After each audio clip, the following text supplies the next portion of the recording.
Supreme is dead. It's part of like a public conversation I've been seeing a lot on the internet, whether it be TikToks, interpersonal conversations, or like giant publications such as HighSnobiety has been having recently. Now, for me as a cultural observer, like this is like such an odd question at an odd time because Supreme has actually been having a revival, especially with Tremaine Emory being their new creative director and also VF, the conglomerate, actually acquiring Supreme just a few years ago. The main reason I want to make this video is because HighSnobiety published like this Instagram post that has almost like 70,000 likes on it, just pretty much just stating that Supreme is dead. Like I'm talking about, they had a casket and an epitaph and everything. Full transparency, this is all my opinion. A lot of you guys know I am a designer for the North Face and we're pretty much cousins to Supreme. So like I said, this whole video is my opinion. And the most important thing is that this is a conversation we're having. So if you have any opinions, points, I want you to talk to me down in the comments below. But let's get into this.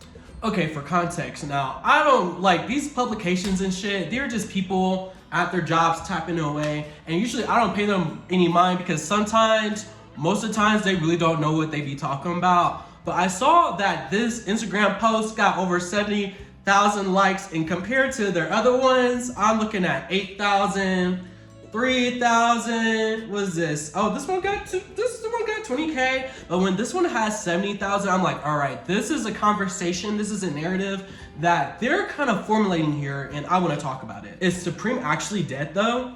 Dead doesn't necessarily refer to an active brand. It simply refers to a brand that lost the cultural clout it once had. Now, I think it's funny that they're using the term cultural clout because when you use the word clout, usually most of the time it has to do with culture innately, like that's ingrained into the word. Clout is, it's like influence, your social power. What's a part of like leading culture?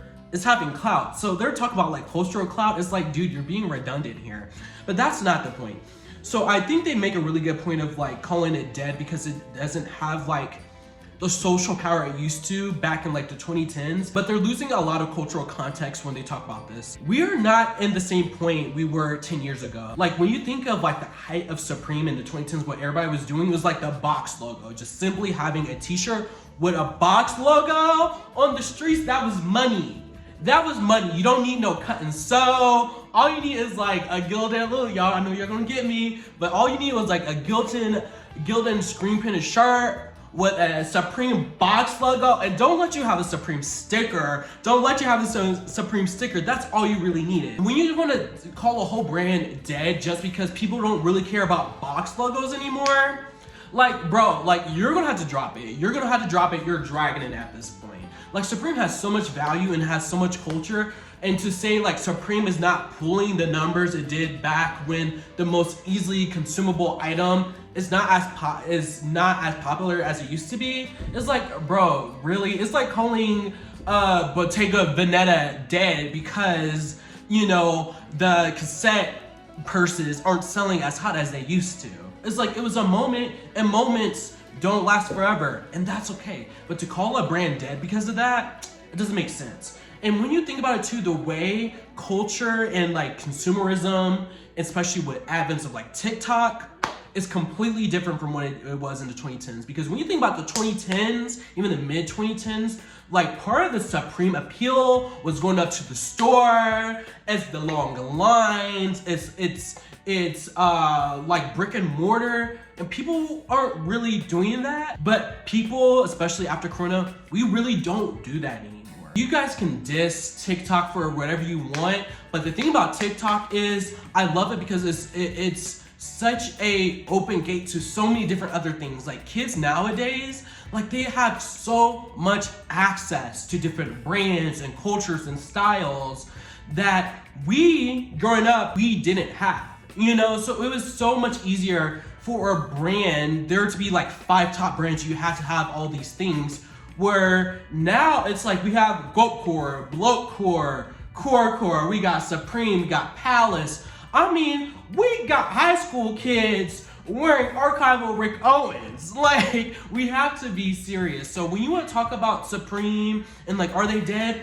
Does any singular brand right now have the cultural pulse that any brand had 10 years ago, that's a no. Tell me what brand right now is really gagging the boys, the girls, like Supreme was. I mean, Yeezy contemporarily, where it used to before, you know, Kanye kind of destroyed it. Yeezy, okay, it's a trendsetter, but that's Kanye. He has a different level of influence. But when we talk about brands just having the cultural pulse, no brand's doing that right now.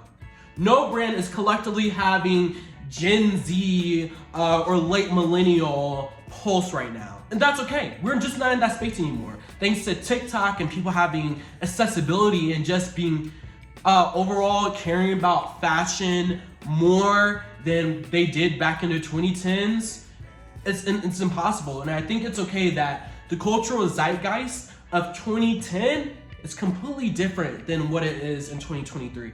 But to call Supreme dead when they're flourishing might be a bit of a word, but when the streets still care about them the way they do now, it's like, bro, cut it. However, Supreme and the North Face's Spring/Summer 2023 collection, typically one of the Supreme's hottest drops, sat online for days. Now, I don't know about you guys, but it's still sold out. It's still sold out, you know? So, like, granted, we have to think about it. Like, back when Supreme and the North Face first started collabing, which is still relatively, like, recent in history, it had the moment factor where it was considered innovative, it was considered cool, it was considered like, what? Supreme and the North Face are collabing? Like, that was the moment, and that drove sales. But when you do it 4 seasons out of the year for the past 3 years and you're on your 13th collab or something, I don't know the math, I don't know how many collabs they had, it gets a little bit tired. That's exactly why Supreme and the North Face already decided that instead of doing 4 collabs a year, they're only gonna go down to 2 because they start losing some of the appeal. So for you to say like Supreme is like not cool or it's dead because their collabs that sold out in milliseconds when it was hot, fresh, new, and innovative, it's selling out in days, it's like, bro, come on. Because especially in post-pandemic where we're running into a recession and your stuff is still selling out, that's a feat. I mean, let's talk about the price points too. Like Supreme and the North Face, that shit is expensive, boy. That shit's expensive. I'm like, I'm designing for the North Face, and do I want to spend that money? Do I want to spend that money? No. Let's cut it. You guys are dragging it. Who swiped Supreme's crown? We could argue that it wasn't any one brand, but a collective of labels empowered by social media and reconfigured creative direction. You guys are holding Supreme to the standard that you're saying right here that nobody else, no other brand can do. You're like, oh, Supreme is dead because they don't have this cultural omnipotence that they used to back in 2010, but you're also saying, well, no brand can do that right now. So it's like, bro, it's like, can we just chalk it up to that's how it is now? That's how it is in the culture in 2023 and not have it be like a bad reflection on Supreme, especially something so egregious as calling them dead? Dead? Lastly, to wrap up this post saying, here's the thing, Supreme's not dead in the literal sense. It's a big name with a big following and sells plenty of clothes, but no one's on top forever. Wait, hold up. Let's bring it back. So basically, you spent the last 10 slides talking about how Supreme is dead, but on the last sentence, you're like, oh, well, Supreme is not dead because they're still pulling big numbers. They're just not as omnipotent as they used to be. Boy, can you just say you want the clicks? Can you just say you want the engagement? Because that's exactly what you're doing here. You've like literally built up this case and then really redacted all of it in the last sentence just so you can get some engagement. Like, that shit is so corny. That shit is so corny. Like, can we bring back journalism? Can we bring back integrity? Because HighSnobiety, You guys are lazy and you should be embarrassed. Are you not embarrassed? Like I said before, like there are brands that are dead. Is Supreme one of them? No, sirs. You wanna know a dead brand? Antisocial Social Club? Them niggas are dead. I'm talking about they are in the dead. They are 6 feet deep. They didn't even survive long enough to see the pandemic. They are that dead. So, like, there's definitely moments like brands can be dead, but for you to say Supreme is dead because they don't have the omnipotence that they used to in the 2010s, and they're still doing great numbers in 2023, and nobody can live up to what they used to be, cut it. Cut it. There was no need for this article. I understand you guys wanted engagement, but for you to like shit on Supreme because you could is lazy. It's lazy, and that's part of the problem in 2023, where everything is so binary. It's like either you're either on top of the world or you're dead. Like there's no gray area. It can't just be, oh, you're thriving and you know you're doing your thing. It can't be that. You either have to be on top of the world like Supreme was in 2010, or you have to be dead like they are in 2020. Dead in 2023, like HighSnobiety is posing. So anyways, you guys, I would love to know what you guys think about this whole Supreme is dead conversation. Usually I script out my videos, but like I was like, you know what, fuck it, I'm gonna freeball this one and see how it goes. Hope you guys enjoy it. If you guys have any input, if you guys think this is lazy journalism, or if you want to refute any of my points, I welcome you to it. Welcome to Westfits, where we talk about fashion, culture, and lifestyle. My name is Wesley Lindsay here. Follow me on IG, follow me on TikTok, subscribe here, and we're just going to keep this conversation going. I love you guys, I appreciate you, and I'll see you guys later for another video. Bye.